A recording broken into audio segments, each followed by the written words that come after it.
Video کو like کر کے آگے شیئر ضرور کر دینا۔ اس میں بھی نام بدلتے ہیں، نام کے چکر میں انسان پریشان ہو جاتا ہے۔ آئیے ایک حدیث اور پڑھتا ہوں اور اپنی گفتگو آگے بڑھتی ہے۔ اپنا عمل مردوں کو فائدہ پہنچاتا ہے۔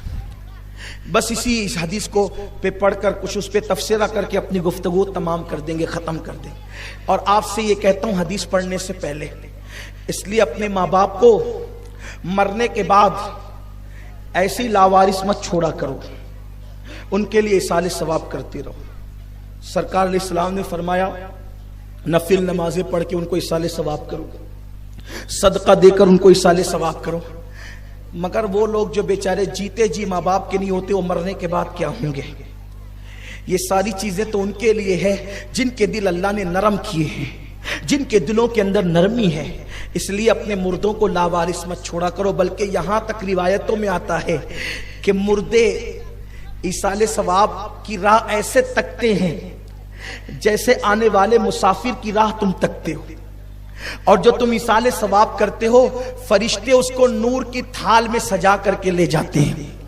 امام جلال الدین سیوطی کی شرح الصدور میں اس پر مکمل باب باندھا گیا ہے۔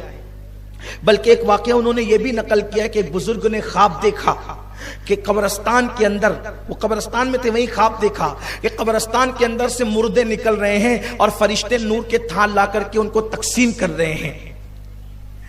تو انہوں نے پوچھا کہ کیا قیامت آگی؟ کا قیامت نہیں آئی، بلکہ اس قبرستان میں جو مردے لیٹے ہوئے ہیں ان کے کسی رشتہ دار نے ان کو ایصال ثواب کیا تو نور کے تھال میں سجا کر کے ان کو پیش کیا جا رہا ہے۔ یہ بہت عظیم سی بات ہے، بلکہ ایصال ثواب کرنے کے لیے بہت لمبا چوڑا پڑھنے کی ضرورت نہیں ہے۔ ایک بار درود شریف پڑھ دو تو بھی اس کی برکتیں آپ کے مردوں کو مل جاتی ہیں۔ یہاں مجھے ایک بہت پیارا سا واقعہ یاد آیا حدیث پاک پڑھنے سے پہلے۔ ایک مرتبہ کا واقعہ ہے، ایک خاتون کی ایک لوتی بیٹی تھی، اس کا انتقال ہو گیا۔ اس کے انتقال کے بعد وہ خاتون بڑی یاد کرتی تھی اپنی بیٹی کو، پریشان رہتی تھی۔ ایک مرتبہ جو ہے وہ حضرت سیدنا بایزید بسطامی رحمت اللہ علیہ کی بارگاہ میں گئی اور جانے کے بعد عرض کر لگی اے سلطان العارفین، میری بیٹی کا انتقال ہو گیا ہے، میری بیٹی دنیا سے کوچ کر گئی ہے، میری بیٹی کس حالت میں ہے، میں پریشان ہوں کہ میں اس کو دیکھوں تو صحیح ہوں کس حالت میں ہے۔ اس بزرگ نے ایک عمل بتایا، تم یہ جا کر کے عمل کرو، انشاءاللہ تمہاری بیٹی تمہارے خواب میں آ کر بتائے گی کہ وہ کس حالت میں ہے۔ پھر اس نے وہ عمل کیا، وظیفہ پڑھا، اور وظیفہ پڑھنے کے بعد پھر کیا ہوا کہ وہ سو گئی تو اس نے خواب میں کیا دیکھا کہ اس کی بیٹی جو ہے وہ جہنم کے عذاب میں مبتلا ہے، ڈامر کا لباس اس کو پہنایا گیا ہے، اس کے گلے میں توق ہے اور وہ چیخ اور چلا رہی ہے۔ ایسے میں وہ جو ہے وہ ماں تھی نا، تو اس حالت میں بیٹی کو دیکھا تو چیخ کر کے اٹھ گئی، اور اٹھنے کے بعد دیکھا تو خواب تھا۔ وہ حضرت بایزید بسطامی کے پاس گئی،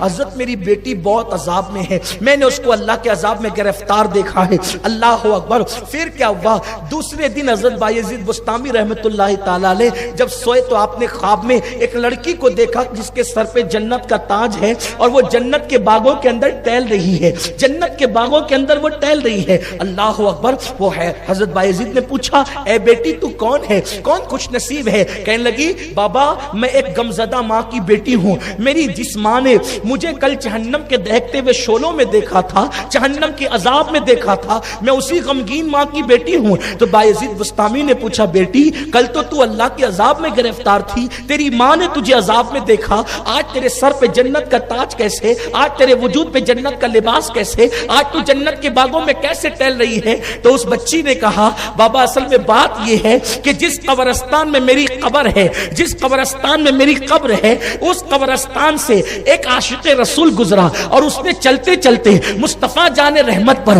عشق و محبت میں ڈوب کر کے ایک بار درود پڑھا، اور اس درود کا ایصال ثواب ساری قبر والوں کو کر دیا، تو اس درود کی برکت سے اللہ نے ساری قبروں سے عذاب اٹھا لیا۔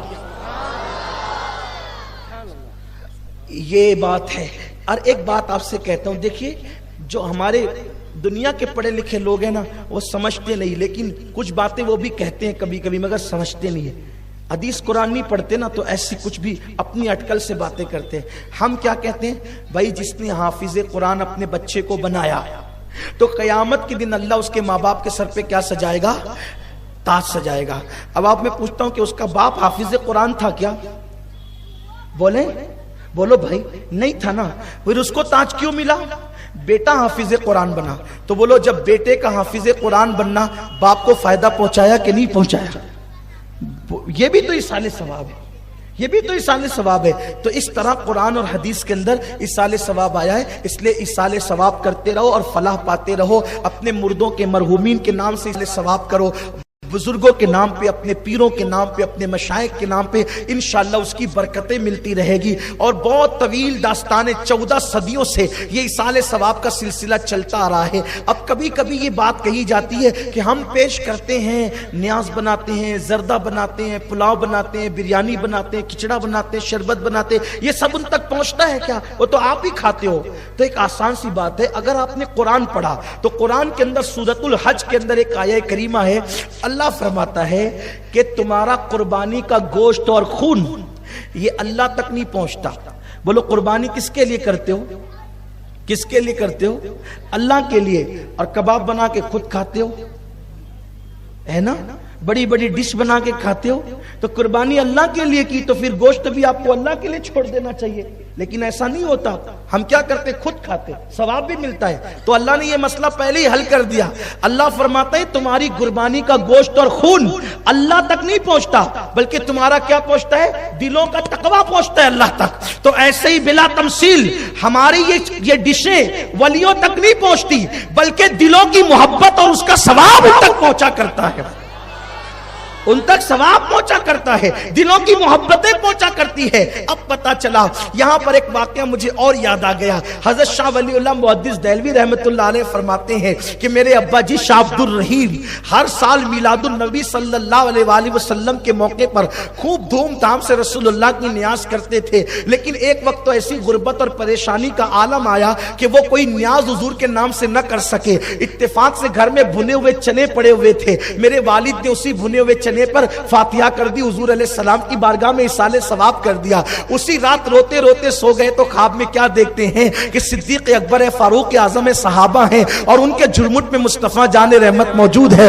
اور وہی بھنے ہوئے چنے رکھے ہوئے ہیں. اور اللہ کے رسول فرماتے لو عبد الرحیم نے بہت محبت کے ساتھ بھیجا ہے. یہ کون کہہ رہا ہے؟ شاہ ولی اللہ محدث دہلوی فرما رہے ہیں, جو اتنے بڑے محدث ہیں, وہ خود مجدد ہے, ان کا بیٹا مجدد ہے, وہ خود محدث ہے, ان کے ابا محدث ہے, ان کا بیٹا محدث ہے, ان کا پوتا محدث ہے, ان کا پر پوتا محدث ہے, ولی الہی خاندان بڑا علم والا ہے. تو میرے آقا صلی اللہ علیہ وسلم کے دیوانوں, یہ جو آپ کہتے ہو نا کہ نیاز و فاتحہ یہ جاہلوں کا کام ہے, یہ جاہلوں نے نہیں کیا, شاہ ولی اللہ جیسے محدث نے کیا, یہ شاہ عبد العزیز جیسے محدث نے کیا, یہ غوث العظم دستگیر نے کیا, یہ سرکار غریب نواز نے کیا.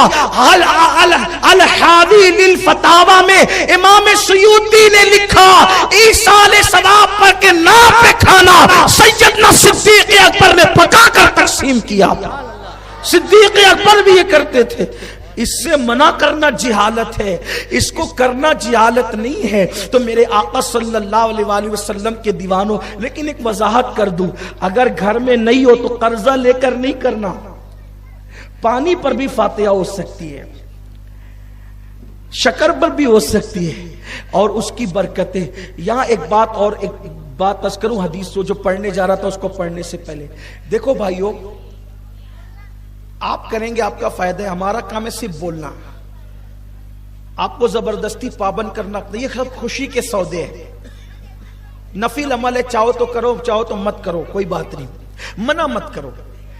آپ اپنی دادی, اگر آپ کی دادی اماں حیات ہو تو دادی کے پاس جاؤ, نانی کے پاس جاؤ, یا آپ کی ماں بوڑھی ہو گئی تو ماں کے پاس جاؤ. آج سے 20-25 سال پہلے مالیگاؤں میں کاروبار پر مندی ایسے نہیں آتی تھی جیسے آج ہے.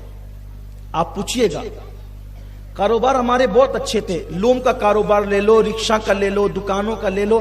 ہمارے شہر نے کبھی مندی کا نام بھی نہیں سنا تھا, ٹھیک ہے, اور صرف ہمارا شہر ہی نہیں بلکہ دنیا بھر نے کبھی مندی اور تنگ دستی کا نام.